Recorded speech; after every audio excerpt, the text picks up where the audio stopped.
Hi guys! Welcome to Jekotech TV! Smile ka muna dyan! Okay guys, let's go! Hello guys! Welcome back again to my channel! Ito guys, meron na naman bagong labas na application. Ating susuriin. Ang pangalan naman ito ay Starlink. Siya daw ay merong free 3,650 at meron ding libreng pera araw-araw at pwedeng mag-withdraw araw-araw daw. So samahan niyo ako guys, ating sulipin, suriin, tignan itong Starlink. Pero bago yan, baka naman di ko pa kayo friend sa YouTube. Please click the subscribe button and also the bell button para naman ma-notify ko kayo kung meron akong bagong video. And also share and like sa mga mahilig kumita ng free online. At sa mga nandyan na gusto lamang magsuri, pwede rin mag-register, magsuri.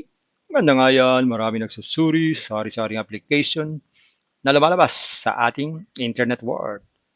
Again, dito commercial, hindi to advertisement, hindi to promotion.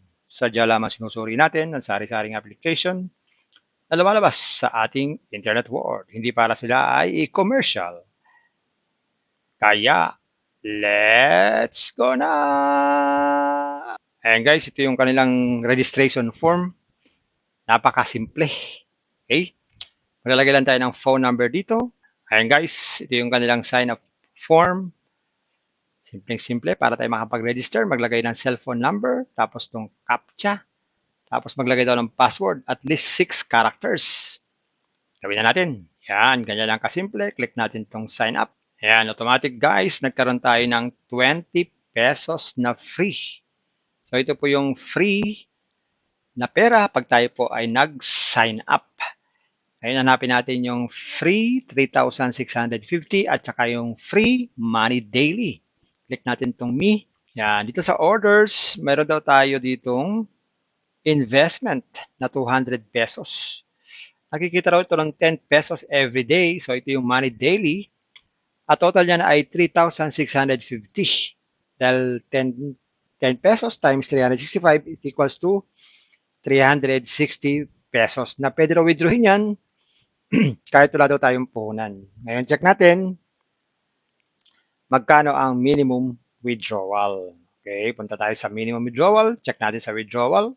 Yan. So ang minimum withdrawal ay 100 pesos.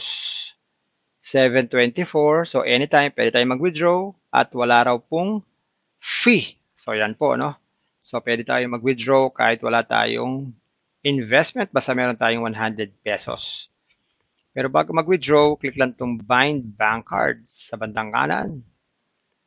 Ilagay po dito ang mga information, kagaya ng holder's name, at saka yung GCash number. Ganito lang. Ganyan lang. Tapos click lang Submit.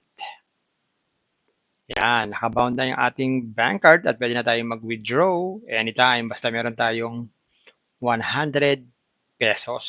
Ngayon balik tayo. So, ayun yung mga free na binibigay nila na pwede tayong makapag-withdraw kahit wala tayong pinuhunan.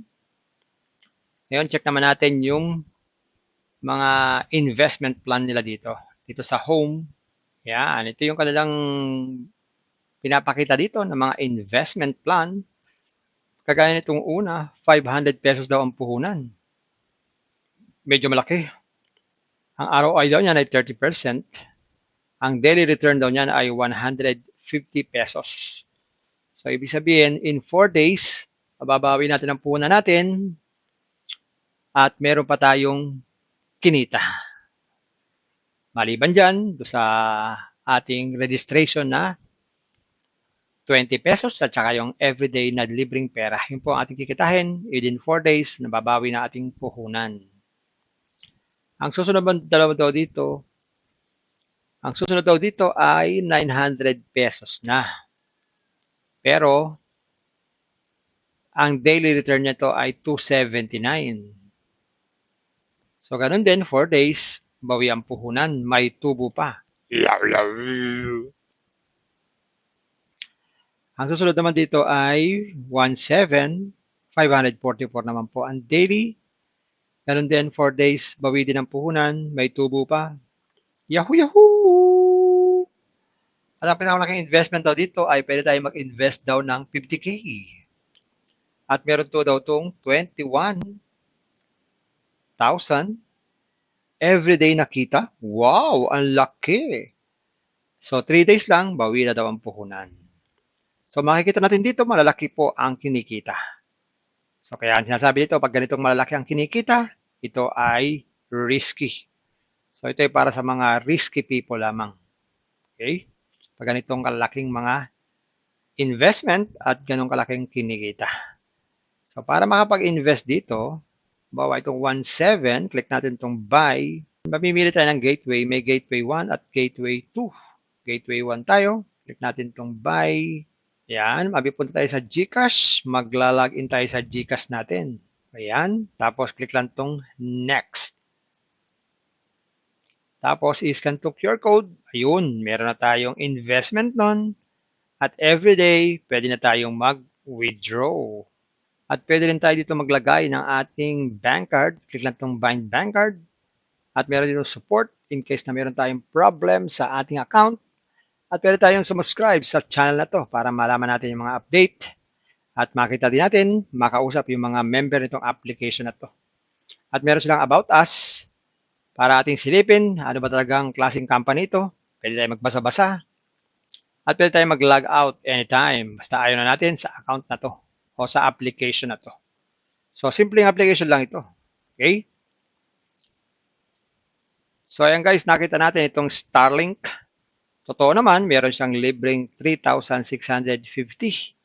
Pero, hindi naman isa-isang sandali lamang makukuha ng 3,650. Iipon-iponin pa pala yan dahil hulugan yan. 10 pesos every day. So, ibig sabihin, 10 days bago ka makapag-withdraw dahil 100 ang minimum withdrawal. O maaaring hindi 10 days, 8 days. Dahil meron tayo libreng 20 plus yung libreng money daily. So, meron din silang inalok na mga investment.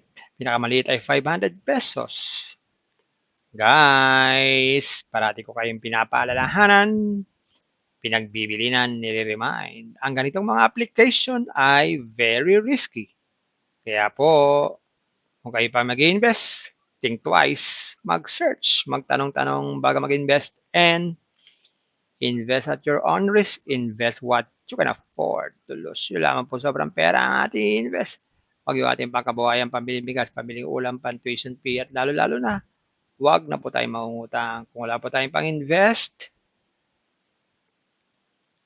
kung may free, sa free muna tayo. Kung may free, sa free muna tayo.